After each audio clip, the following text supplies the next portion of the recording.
Friends, இலங்கை women's அணி இந்திய women's அணியை ஆசிய கோப்பை ஃபைனலில் வீழ்த்தி முதல்ல கோப்பையை வெற்றி பெற்று சாதனை படைச்சி சம்பவம் பண்ணியிருக்காங்க. இந்த மேட்ச்சில் எப்படி ஆஸ்திரேலியா உமன்ஸ் அணி இந்தியாவை வீழ்த்தி கோப்பையை வெற்றி பெற்றாங்க, இதனால் இந்திய உமன்ஸ் அணி இந்த மேட்சை லாஸ் பண்ணாங்க அப்படிங்கிற இந்த மேட்சோடைய ஹைலைட் பிரிவு தான் டீட்டெயிலாக பார்க்க போகிறோம். இந்த ஆசிய கோப்பை ஃபைனல் மேட்ச்சில் டாஸை வெற்றி பெற்ற இந்திய உமன்ஸ் அணி பந்துவீச்சு தேர்வு செய்யாமல் பேட்டிங்கை தேர்வு செஞ்சாங்க. முதல்ல பேட்டிங் ஆடிய இந்தியாவுடைய தொடக்கத்தில் அதிரடியாக இருந்தாலும் சஃபாலி வர்மா 19 பாலுக்கு 16 ரன் அடிச்சிருக்கும் போது எல்பி ஆகிட்டு வெளில போயிட்டாங்க. அடுத்ததாக வந்த உமா 7 பாலுக்கு 9 ரன் அடிச்சிருக்கும் போது அட்டப்பட்டு போட்ட பாலில் எல்பி ஆகிட்டு வெளில போயிட்டாங்க. அடுத்ததாக வந்த கேப்டன் ஹர்மன்பிரீத் கவுர் 11 பாலுக்கு 11 ரன் அடிச்சிருக்கும் போது நிசலங்கா போட்ட பாலில் டீசல் பாட்டை கேட்ச் கொடுத்துட்டு வெளில போயிட்டாங்க. அடுத்ததாக வந்த ஜெமீமா ஓப்பனிங் வீரரான மந்தனா கூட பார்ட்னர்ஷிப் அமைச்சு 2 பேரும் அதிரடி விளாண்டாங்க. இவங்க 2 பேருடைய பார்ட்னர்ஷிப் காரணமாக தான் இந்திய அணி இந்த மேட்ச்சில் டீசெண்டான ஒரு டார்கெட் செட் பண்ணாங்க எதிரணிக்கு.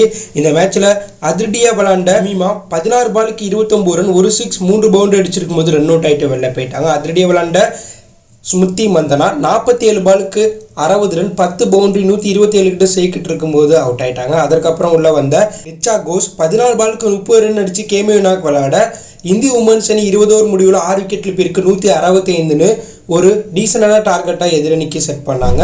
பின்னர் கிளம்பிறங்கிய ஸ்ரீலங்கா அணி கோப்பையை வெற்றி பெற 20 ஓவருக்கு 166 ரன் தேவைப்படும்னு ஒரு டீசெண்டான டார்கெட்டை நோக்கி கிளம்பிறங்கினாங்க. அந்த அணியை சேர்ந்த விஸ்மி ஸ்ரீலங்கா 7 ரன் அடிச்சிருக்கும் போது 2வது ஓவர்லேயே ரன் அவுட் ஆகிட்டு 1 ரன்ல அவுட் ஆகிட்டு வெளில போனாங்க. ஆனால் அதற்கப்புறம் பார்ட்னர்ஷிப் அமைச்சர் மீரா அட்டப்பட்டு ஹர்கிரிதா மேட்சை அதிரடியாக எடுத்துகிட்டு போய் இந்திய அணிக்கிட்டேருந்து வெற்றியை தட்டி பறிச்சிட்டாங்க. இவங்க 2 பேருடைய அதிரடியை இந்திய பவுலர்கள் கட்டுப்படுத்த முடியாமல் திணறினாங்க. அதிரடியாக விளாண்ட கேப்டன் சமீரா அட்டப்பட்டு 43 பாலுக்கு 61 ரன், 9 பவுண்டரி 2 6 141 கிட்ட செய்கிட்டு இருக்கும்போது தித்தி சர்மா போட்ட பாலில் போல்ட் ஆகிட்டு வெளில போயிட்டாங்க. அதான் வந்த கவிசா 16 பாலுக்கு 30 ரன் அடித்து ஸ்ரீலங்கா அணி ஈஸியாக வெற்றி பெற காரணமாக அமைச்சிட்டாங்க. அதிரடியாக விளாண்ட ஹர்ஷிதா 51 பாலுக்கு 69 ரன், 6 பவுண்டரி 2 6 135 கிட்ட சேக்கெட் வச்சு கிரீஸில் இருந்தாங்க. கவிசா 16 பாலுக்கு 30 ரன், 2 6 1 பவுண்டரி அடிச்சு கிரீஸில் இருக்குது. ஸ்ரீலங்கா அணி 18.4 ஓவர் முடியல 2 விக்கெட்டில் போயிருக்கு.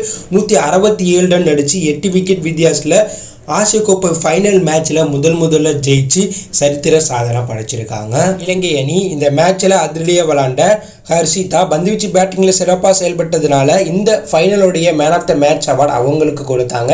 இந்த டோர்னமெண்ட்லேயே ஸ்ரீலங்கா அணியுடைய வெற்றிக்கு முக்கிய காரணமாக அமைஞ்சு ஸ்ரீலங்கா அணி ஃபைனலில் கோப்பையை வெற்றி பெற காரணமாக அமைஞ்ச கேப்டன் சமீரா அட்டப்பட்டுக்கு player of the series award கொடுத்தாங்க. அதே போல் சமீரா அட்டப்பட்டுக்கு ஆசிய கோப்பையையும் கொடுத்தாங்க. ஸோ ஸ்ரீலங்கா மகளிர் அணி முதல்ல ஆசிய கோப்பை ஃபைனலில் ஜெயிச்சு கோப்பையை தட்டி தூக்கி கொண்டாடி இருக்காங்க.